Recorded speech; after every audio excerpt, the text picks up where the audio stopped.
Brynjolf, the time has come to decide Mercer's fate. Until a new guildmaster is chosen, the decision falls to you. Aye, lass. But I've come to a decision. Mercer Frey tried to kill both of you. He betrayed the guild, murdered Gallus, and made us question our future. He needs to die. You have to be very careful, Brynjolf. Mercer is a nightingale, an agent of Nocturnal. And it's all true. Everything I heard in the stories. The Nightingales, their allegiance to Nocturnal, and the Twilight Sepulchre. That's why we need to prepare ourselves and meet Mercer on equal footing. Just outside the rift, beyond the southeast gate is a small path cut up the mountainside. At the end of that path is a clearing, and an old standing stone. I'd ask you both to meet me there. I have some preparations of my own to make. I'll meet you at the stone.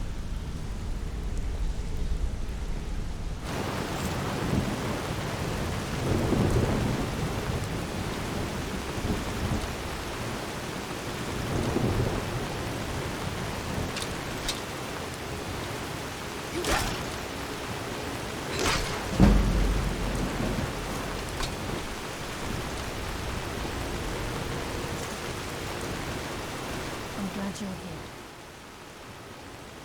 This is the headquarters of the Nightingales, cut into the mountainside by the first of our kind. We've come to seek the edge we need to defeat Mercer Frey. If you'll follow me, I'll try to explain on the way.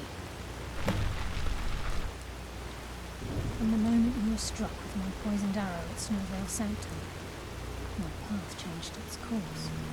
Perhaps I couldn't bring Mercer back alive, but together we were able to clear my name and to put Gallus's memory to rest. I'd always intended Mercer's fate to ultimately be decided by the Guild, and it seems they've spoken. Gallus, Mercer Frey and I were once members of what's known as the Nightingale Trinity.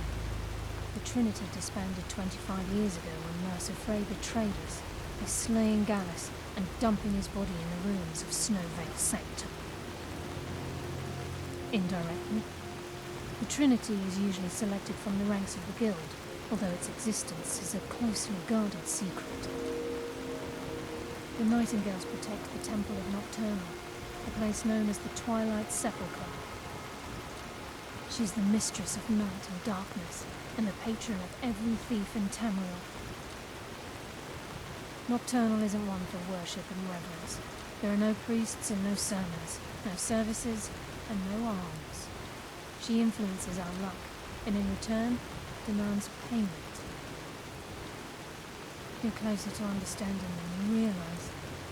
The only difference is she doesn't demand payment in the traditional sense, and sometimes the cost can be quite high.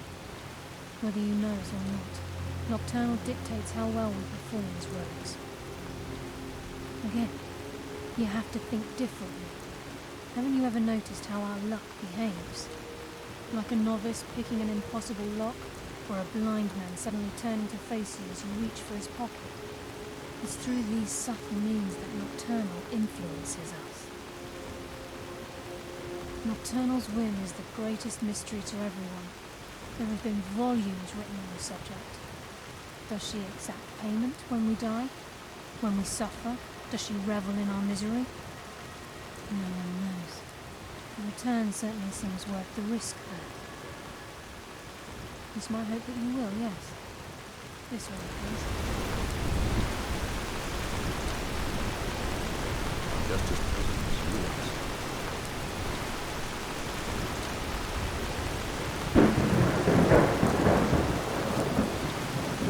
are. So this is Nightingale Hall. I heard about this place when I joined the Guild, but I never believed it existed.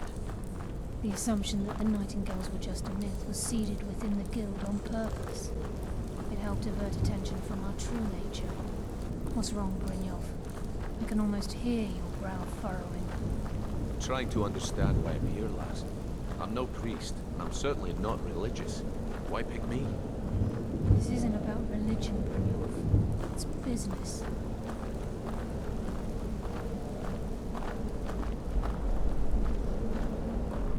This is Nightingale Hall. You're the first of the uninitiated to set foot inside in over a century. Now, if you'll both proceed to the armory to don your Nightingale armor, we can begin the oath.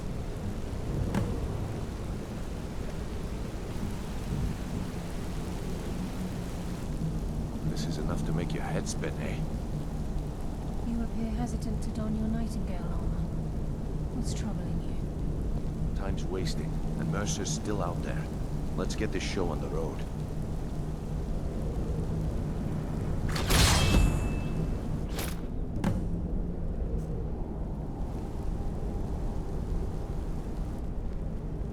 You appear ready for the oath.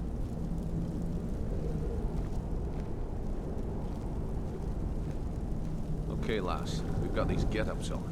Now what? Beyond this gate is the first step in becoming a Nightingale. Whoa there, lass. I appreciate the armor, but becoming a Nightingale? That was never discussed. To hold any hope of defeating Mercer, we must have Nocturnal at our backs. If she's to accept you as one of her own, an arrangement must be struck. What sort of arrangement? I need to know the terms. The terms are quite simple, Brynjolf. Nocturnal will allow you to become a Nightingale and use your abilities for whatever you wish. And in return, both in life and in death, you must serve as a guardian of the Twilight Sepulchre. Aye, there's always a catch.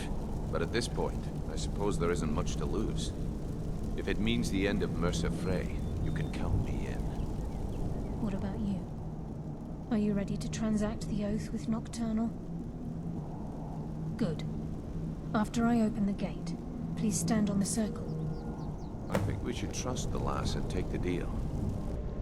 This is enough to make your head spin, eh? We'll speak when the oath is complete.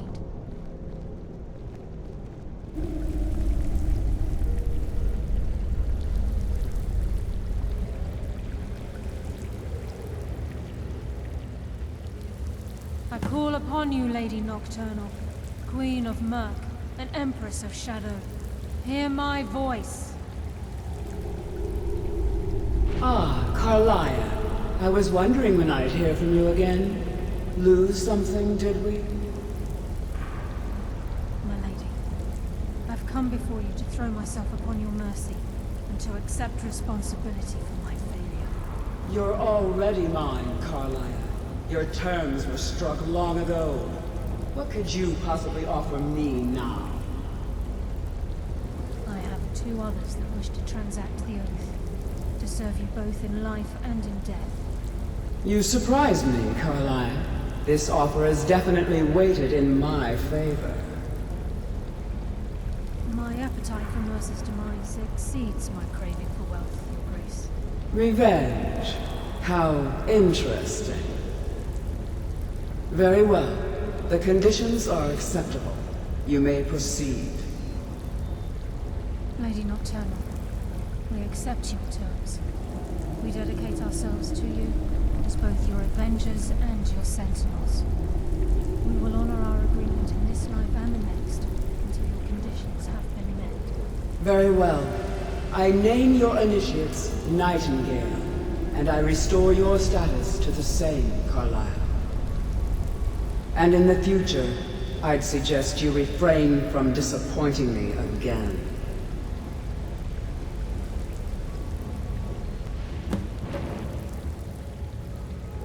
Now that you've transacted the oath, it's time to reveal the final piece of the puzzle to you.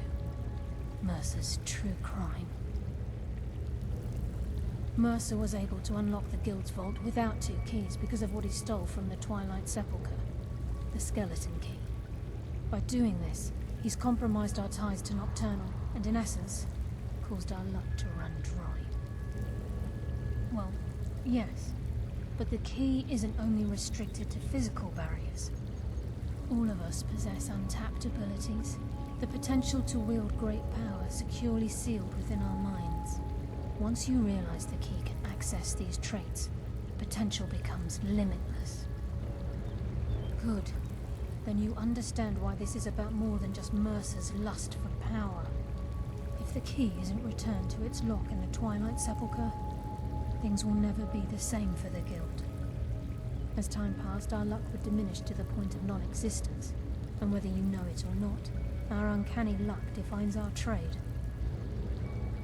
Very true. In our line of work, it's quite rare we set out to return a stolen item to its rightful owner. Before we depart, Brynjolf has some business to discuss. I suggest you listen to him. Listen, lass. There's one last piece of business we need to settle before we go after Mercer. The leadership of the guild. Carlia and I had a long discussion before you arrived here. Thanks to your efforts, Mercer's treachery has been exposed. After we deal with him, all that remains is restoring the guild to its full strength. As a result, we both feel that you have the potential of replacing Mercer as leader of the Thieves' Guild. I've been at this game a long time, my friend. A long time. I've stolen trinkets from nobles and framed priests for murder. I'm good at what I do, maybe even one of the best, but it's all I know. I've never been one to lead. Never desired it, never cared for it. Don't want it. Well, we have a bit of an errand to run before your coronation, so don't get sentimental on me now. Then it's decided. When this is all over and Delvin's contacts assure me that we've regained our footing in Skyrim, we'll handle the details. Until then, we have quite the task ahead. I've been poring over the plans you brought us, and I'm convinced the eyes of the Falmer are in the Dwarven ruins at Erkenthand. Carlia and I will meet you there. Prepare yourself, lass. This will be a fight to remember.